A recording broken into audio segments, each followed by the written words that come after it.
Welcome, seekers of the spectacular, the opulent, the utterly unreal. Prepare to peel back the velvet ropes, to shatter the flawless facade of the world's most dazzling deception, Las Vegas. We are not here to talk about the flashing lights that obscure the desert stars, nor the fleeting chance of a life-changing jackpot. We are diving deep into the meticulously engineered illusion of wealth, the theatrical set dressing that convinces millions they are swimming in liquid gold, when in reality, they are merely guests in a massive, financially optimized theme park designed to extract maximum value under the guise of ultimate luxury. Imagine stepping off the plane, the scorching Nevada air immediately replaced by a continuous, chilled and perfumed torrent pumped through every casino, every lobby, every ventilation shaft. A custom-blended scent, often a mix of light vanilla, musk, and a proprietary fresh linen note, scientifically proven to lower anxiety and stimulate the desire for indulgence. This is not just air conditioning. This is chemical mood management, the first, invisible layer of the illusion. Consider the architecture itself, a bizarre, beautiful pastiche of history. Why does a hotel in the middle of a barren desert choose to perfectly replicate the canals of Venice, complete with serenading gondoliers? Why does another stand as a towering, truncated echo of the Eiffel Tower? Because practical design is grounded in reality, and Vegas's entire business model is predicated on suspending reality. These structures are architectural decoys, designed not to represent a place, but to instantly trigger a memory of impossible wealth and romantic escapism in your mind, disconnecting you from the rational part of your brain that remembers how much money you budgeted for this trip. Every column is oversized, every ceiling vaulted to dizzying, cathedral-like heights, instilling a sense of awe and personal insignificance, a psychological trick to make the high stakes of the casino floor feel appropriate to the surroundings. But let's look closer at the materials that compose this grandeur. That flawless, polished Italian marble in the lobby? In many of the newer, colossal resorts, it is often a high-tech porcelain slab or composite stone, virtually indistinguishable to the untrained eye, but costing a fraction of the price of genuine, imported Carrara. The difference is measured not just in dollars, but in the sustainability of the illusion. Genuine rarity is fragile and expensive to maintain.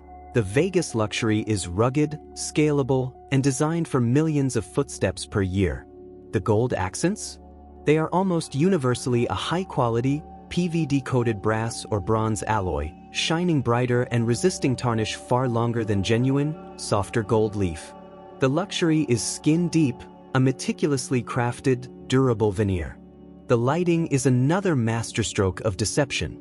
There is virtually no natural light allowed onto the gaming floors, ensuring a timeless, perpetual dusk that erases the distinction between 2 p.m. and 2 a.m. The light itself is precisely color-balanced and diffused, a warm, amber hue, engineered to be universally flattering, making everything from the patrons' faces to the velvet tablecloths and the colors of the chips look richer, more vibrant, more tempting. You are not just being entertained, you are being illuminated into a state of hypnotic compliance. The staff, too, are key players in this theatrical enterprise. The pit bosses, the hosts, the concierge, they all exude an aura of effortless, almost genetic superiority. They are drilled not just in customer service, but in the art of status affirmation. They use specific, elevated vocabulary and calibrated body language to make you feel like you are momentarily joining their elite class, and this manufactured feeling of belonging is intoxicating. The VIP hosts, in particular, are masters of the selective scarcity. They speak of impossible-to-get reservations and exclusive access with a sigh of privileged effort, making the $5,000 bottle service they just arranged feel like a personal favor, not a high-margin transaction. The real product being sold is not the champagne, it is the feeling of exclusivity. Even the technology is integrated into the mirage. The high-limit rooms don't just feature expensive artwork, they feature proprietary, sound-dampening materials that create a quiet bubble, removing the chaotic din of the main floor and making the silence itself feel like a marker of privilege, of a serious, high-roller environment. The very silence is an expensive amenity. The menu prices at the celebrity chef restaurants are the final layer of this architectural deception. They are deliberately inflated, not just for profit, but to serve as a psychological gatekeeper. The sticker shock isn't meant to deter the target customer. It is meant to validate their perceived status. If a steak costs $250, then the person ordering it must be $250 steak worthy. The price tag becomes a badge of honor, completely decoupled from the actual cost of the ingredients and tightly tethered to the transient identity of the high roller you are renting for the weekend. The entirety of the strip is a magnificent, self-referential ecosystem where manufactured status symbols are the currency and the illusion of unlimited wealth is the only law. We have only just begun to scratch the surface of this gilded cage. Next, we will expose the surprising secrets behind the luxury materials and reveal how the most exclusive experiences are carefully manufactured and manipulated for maximum psychological impact, setting the stage for the next layer of deception, the secret math behind the impossibly expensive, yet oddly standardized, Vegas dining experience. But before we even get to the Michelin-starred deception, we must dissect the hotel room itself. Because even your sanctuary, the supposed home base of your temporary empire, is a carefully calibrated pressure cooker of planned obsolescence and perceived upgrade value. You check into your standard room, expecting, perhaps, a view of the parking lot, but instead, you are greeted by granite countertops, actually high-quality laminate, silk blend draperies, actually heavy polyester, and a minibar stocked with artisanal sodas priced like rare Bordeaux. This isn't just a room, it's the Trojan horse of the upsell. The whole setup is designed to make you feel like you almost have it all, subtly implying that true luxury is just one phone call and a few $100s more away. You notice the small imperfections, the slightly muted color on the walls that looks rich but hides smudge as well, the shower pressure that's decent but not transcendent. This is by design. The Vegas model relies on creating a tiered system of desire, where the base level is just good enough to make the next level. The Strip View King Suite, with the promised soaking tub and European linens, feel absolutely essential. Those European linens? Often high thread count but not the rare, long staple cotton advertised. They are built for industrial laundering cycles, not delicate comfort. The real secret here is durable glamour. Every single fixture, from the faux gold trim on the bathroom mirror to the surprisingly lightweight crystal water glasses, is chosen not for its intrinsic value, but for its perceived value combined with its resistance to wear and tear.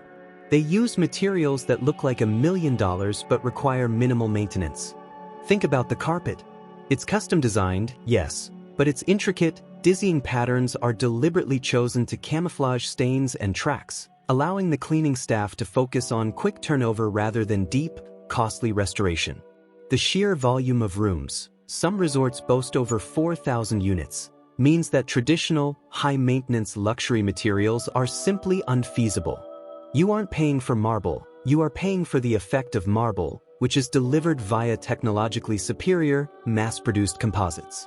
And then there's the notorious minibar.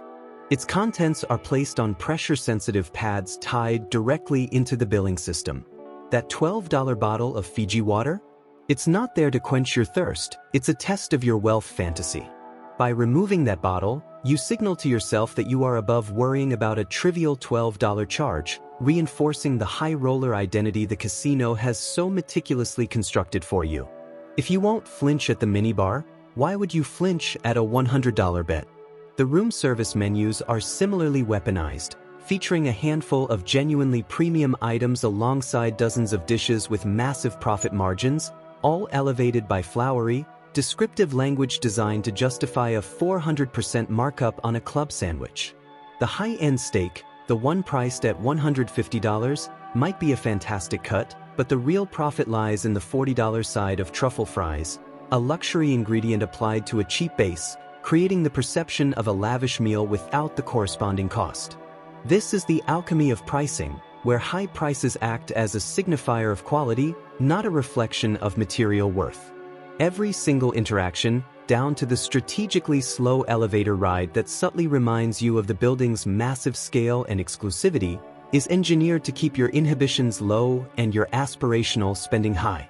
this constant, subtle pressure to upgrade, to indulge, to prove you belong, is what fuels the mirage.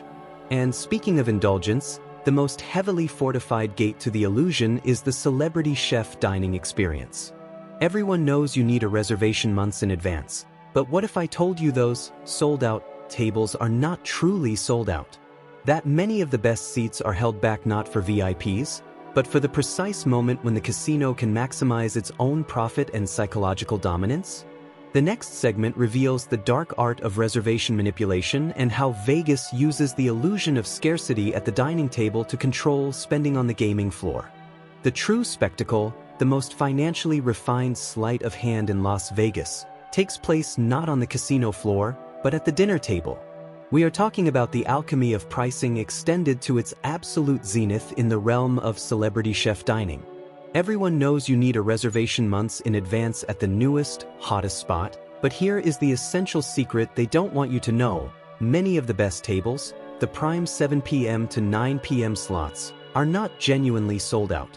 They are, instead, carefully held in reserve, a commodity managed with the precision of a futures contract. For the precise moment they can be leveraged for maximum psychological and financial yield. This practice is known as reservation manipulation, and it's a critical component of the casino's control loop. If you are a standard guest, you get the 5 p.m. or the 10 p.m. slot. But if you walk onto the floor, drop a significant amount of money at a high-limit table, or, crucially, signal a high capacity for future spending, your host suddenly develops the miraculous ability to squeeze you in to that impossible 8 p.m. window. The feeling of success, of having achieved access where others failed, is an intense, powerful emotional reward that the casino then links directly to your gambling behavior. They are not giving you a table, they are selling you a fleeting moment of true exclusivity, and the price is your continued presence and play. Now, let's look at the menus themselves, specifically the wine list, a masterpiece of psychological pricing. You will see a bottle of wine you recognize priced at 3 times what you pay back home. That's the reference point, the anchor. Then, placed strategically below it, is a bottle priced at perhaps 30% more. Because the first price anchored your perception of acceptable inflation, the second, much more profitable bottle seems like a negligible upgrade that offers superior value. The casino is actively guiding your spending not to the cheapest option, but to the decoy option, the one designed to make the next highest option seem reasonable. This phenomenon is known to economists as the decoy effect, and it is perfectly applied across every high-end Vegas experience, from the spa treatments to the art gallery purchases. Furthermore, the true high rollers, the whales, don't just get a better table, they often get an entirely different, unlisted experience: the secret menu, the private tasting room, the chef's personal attention. This is not about the quality of the food, it's about the performance of patronage. The celebrity chef himself becomes another actor in the grand play, validating the whale's status simply by spending 5 minutes at the table. This is pure social capital transaction. The casino is trading the chef's fame for the whale's financial loyalty. The entire dining ecosystem acts as a feeder for the gaming floor. The atmosphere is designed to be celebratory. The drinks are free-flowing, further lowering inhibitions, and the high-status affirmation is constant. By the time you leave the restaurant, having spent hundreds or thousands on a meal that felt necessary to match the environment, you are primed and emotionally leveraged to return to the tables and continue the fantasy. Your internal spending barometer has been completely reset. What's a $500 loss when you just enjoyed a $1,000 dinner that proved you belong? The mirage extends far beyond the surface-level glitter. It penetrates the subconscious belief system of value. But the ultimate deception isn't the fake marble or the expensive fries. It's the rented identity, the curated feeling of being an untouchable elite. The final layer of this dazzling trick involves the exclusive, hidden world of Vegas's back-of-house operations and how they manage the massive amount of money and debt being generated, the subject of our next deep dive, where we'll look behind the seamless service and discover the rigorous, often ruthless, economic engine driving the entire illusion. The mirage of wealth demands a powerful economic engine to sustain its breathtaking illusion, and this engine operates mostly out of sight, deep in the cavernous back of house. We must now descend past the gilded lobbies and hushed private lounges to examine the true mathematics of Vegas luxury, focusing on the rigorous maintenance of the illusion itself. Consider the seamless service you receive, the drinks that appear instantly, the room always perfectly clean, the immediate resolution of any minor issue. This isn't magic, it's a massive, militaristically precise logistical operation. Behind every smooth check-in and instantaneous cocktail are hundreds of minimum-wage workers, housed in tightly run, often windowless, subterranean environments, a deliberate, invisible divide between the high-status guest experience and the reality of the labor required to sustain it. The opulence is built upon maximum employee efficiency and minimum visible disruption.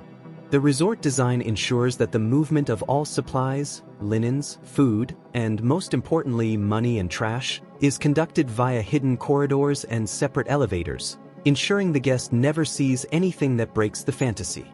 You never see a garbage dumpster or a linen cart. That sight would introduce an unwanted dose of the mundane, disrupting the expensive state of mind the casino needs you to maintain. The financial deception deepens when we examine the comp system, the system of complimentaries, or freebies that Vegas uses not as a reward, but as a meticulously calculated tool of debt and dependency. That $1,000 dinner you just received for free? That lavish suite overlooking the Strip? They are not gifts of gratitude. They are carefully measured losses leader designed to keep you playing until you generate a profit margin that far exceeds the cost of the free item. The comps are based on your theoretical loss, T-loss, a sophisticated algorithm that estimates how much you should lose based on your average bet size and play duration. A whale is always given comps slightly less valuable than their T-loss, ensuring the casino keeps the psychological upper hand while conditioning the player to believe they are receiving special treatment. This creates a state of gratitude-induced gambling, where the player feels compelled to repay the casino for the generosity, often by playing past their rational limit. Furthermore, the true measure of Vegas's financial sophistication lies in its management of high roller markers, the lines of credit extended to the biggest gamblers. Unlike a typical loan, these markers are designed for maximum psychological ease.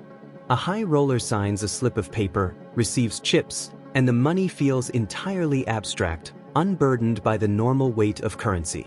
The debt, however, is very, very real, and the collection practices are notoriously aggressive once the illusion is stripped away. The transition from VIP guest to pursued debtor happens swiftly and ruthlessly, a testament to the core truth beneath the glitter. The mirage is an extremely efficient business. But the most intriguing aspect of the back-of-house operation is the use of proprietary technology to manage the data. Every bet, every drink, every purchase, every interaction with a host is logged into a central system that builds a comprehensive profile of your psychological vulnerabilities and spending habits. They know which color chip you prefer, which drink lowers your inhibitions fastest, and at what time of day your willpower is lowest. This data is the real gold, allowing the casino to calibrate every light, scent, and personalized offer to maximize extraction. The entire resort becomes a giant, seamless feedback loop, where the performance of luxury is constantly refined based on real-time financial data. It is a stunning display of behavioral science monetized at scale. As we continue this journey, our next exploration will shift from the architecture and logistics to the final, most important component of the illusion, the manufactured social hierarchy and how Vegas ensures that only the right people, those with the highest potential T-loss, get to feel like the true kings and queens of the Strip, while everyone else is merely part of the scenery. The illusion of luxury is meaningless without the strict, visible enforcement of a social hierarchy. Vegas doesn't just sell you a fantasy, it sells you a rented identity, the transient feeling of being an untouchable elite. The most critical component of maintaining this mirage is the manufactured social divide, ensuring that while everyone is technically a guest, only a select, high-value few ever truly feel like owners. This divide begins the moment you book. The base-level guest deals directly with an impersonal online booking system. The high-value guest, the high-potential spender, is immediately assigned a personalized host, an individual whose sole job is to manage that guest's sense of exceptionalism. This host is the keeper of the keys to the kingdom. They can bypass queues, procure impossible reservations, and make small, personalized gestures, a favorite bottle of wine, a specific brand of cigar, that create a powerful sense of being known and valued. This isn't service, it's emotional concierge, designed to build loyalty that translates directly into higher spending.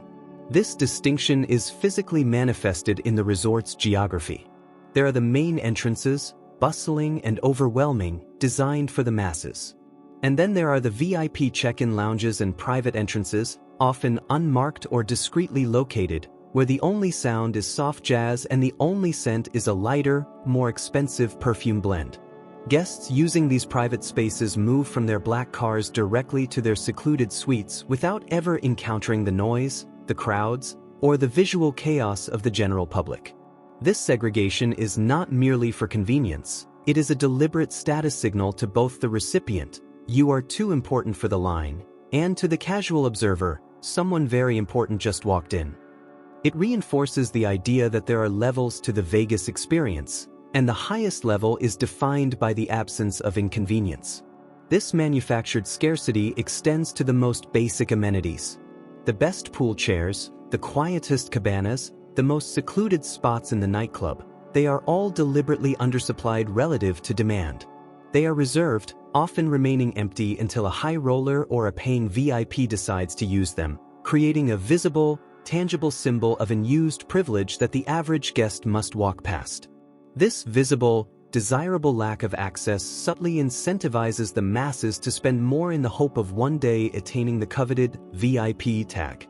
It's a system that sells hope alongside high-margin cocktails. Furthermore, Vegas leverages the presence of actual celebrities and the ultra-wealthy, sometimes paid merely to be there, as living status props. Their presence validates the entire environment, serving as proof that true luxury resides within those walls. They are part of the scenery, a biological assurance that the aspirational fantasy is, in fact, real for someone. The general public pays a premium simply to occupy the same airspace as these props.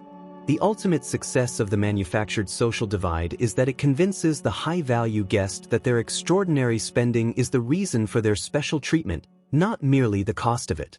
It flatters their ego and reinforces their temporary, rented identity as a king. But what happens when the king stops spending? When the magic suddenly evaporates? Our final deep dive must turn to the ultimate act of financial theatrics: how Vegas manages the inevitable reality checks, the debt, and the legal frameworks that ensure that while the luxury is fake, the bills are undeniably, ruthlessly real. We will explore the sophisticated collection mechanisms and the stark, immediate transition from being a treasured whale to being a cold economic liability. The entire magnificent structure of the mirage rests on a single, precarious foundation: the gambler's willingness to believe the fantasy is permanent. But the moment the high roller ceases to generate their calculated, theoretical loss, the velvet curtains drop, the applause stops, and the rented identity is summarily revoked. This transition, from cherished whale to cold economic liability, is the final and most brutal act of the Vegas financial theatrics, and it is executed with stunning efficiency. We must now dissect the sophisticated mechanisms that ensure that while the luxury was fake, the resulting bills are undeniably, ruthlessly real. The primary instrument of this financial reality check is the high roller marker system, the line of credit extended by the casino. A marker is not a friendly loan. It is a legally binding, post-dated check, often enforceable as a negotiable instrument in various jurisdictions. The casino is essentially acting as an instant, high-stakes bank, providing chips on the promise of future payment. This system is designed to bypass the psychological discomfort of physically handling cash. The absence of physical currency makes the debt feel abstract, weightless, and infinitely renewable. It is debt disguised as immediate liquidity. When a high roller fails to cover their marker after the agreed-upon period, typically 30 days, the hospitality immediately ceases. The personalized host, moments ago your greatest champion, becomes a polite but firm representative of the collection department. The complimentary suite is suddenly unavailable. The previously smooth pathways are no longer open. This instantaneous, Social expulsion is a key psychological tactic, weaponizing the manufactured social divide against the very person who enjoyed its benefits. They lose not just money, but their status, which in Vegas is arguably the greater asset. The legal architecture supporting this system is astonishingly robust. In Nevada and increasingly recognized elsewhere, casino markers carry the weight of a bad check, turning a civil debt into a potential criminal matter if not addressed. The process is streamlined. After a brief grace period, the marker is sent to the district attorney's office, where criminal charges, often including fraud, can be filed. This is not a matter of a casino suing a customer. This is the state effectively collecting the casino's debt through the criminal justice system. This legal muscle is essential for maintaining the Mirage's profitability and ensures that even international high rollers are relentlessly pursued. The casinos maintain dedicated, highly specialized collection teams who are masters of international financial tracking and negotiation.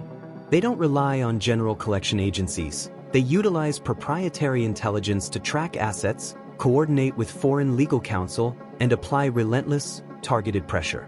These teams view the player not as a former guest, but as an open account ledger, and their mission is purely transactional. The emotional relationship fostered by the host evaporates instantly, replaced by a cold, financial calculus. Moreover, the casino employs sophisticated methods of debt restructuring disguised as loyalty.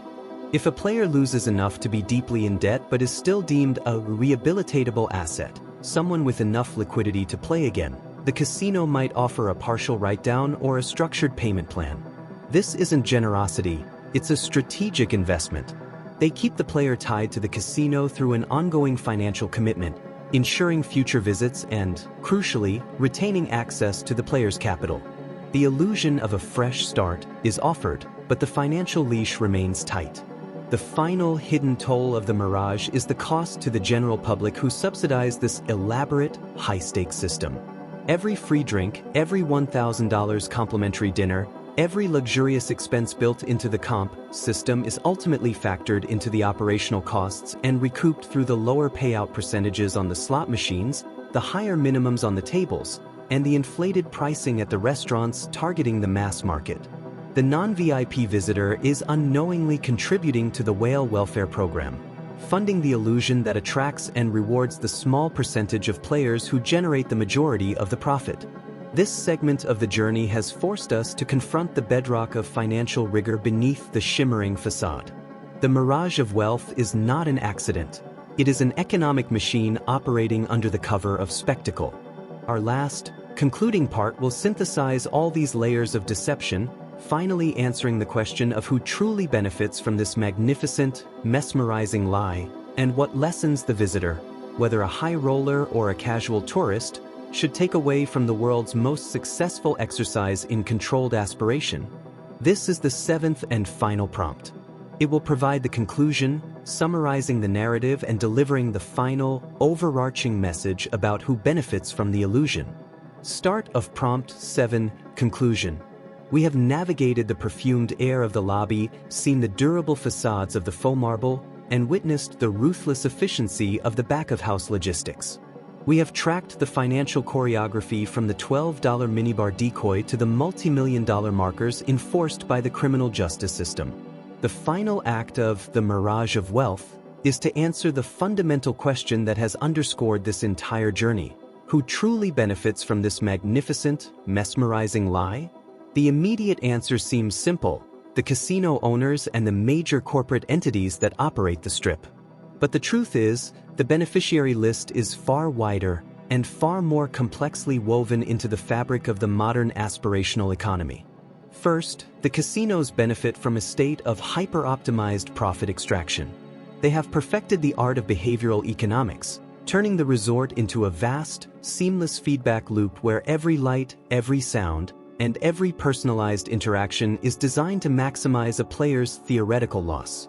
They sell an identity, a temporary, stress-free escape into a world of unearned luxury, and they profit immensely when that identity inevitably dissolves into reality. The illusion is the product, the debt is the payment. They benefit from the controlled aspiration of the masses who, despite knowing the odds, willingly pay the price of admission via high retail prices and lower slot machine payouts, just to occupy the same physical space as the ultra-wealthy, thereby subsidizing the whale welfare program that keeps the biggest spenders loyal. Second, the local economy benefits profoundly, even if indirectly. The Mirage requires a vast, skilled workforce. Architects to design the impossible facades, technicians to maintain the proprietary lighting and air systems, celebrity chefs to lend their names to the menus, and thousands of dedicated service staff working in the hidden corridors. The sheer scale of the Las Vegas operation ensures a massive, localized economic impact, generating tax revenues and employment that few other single-industry cities can match. The money may be extracted from the gambler, but a portion of it is re-injected, sustaining a community built entirely on the principle of spectacle.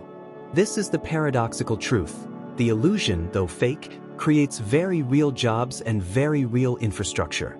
Third, and perhaps most subtly, the casino's manufactured social divide benefits the ego of the high roller until the very last moment.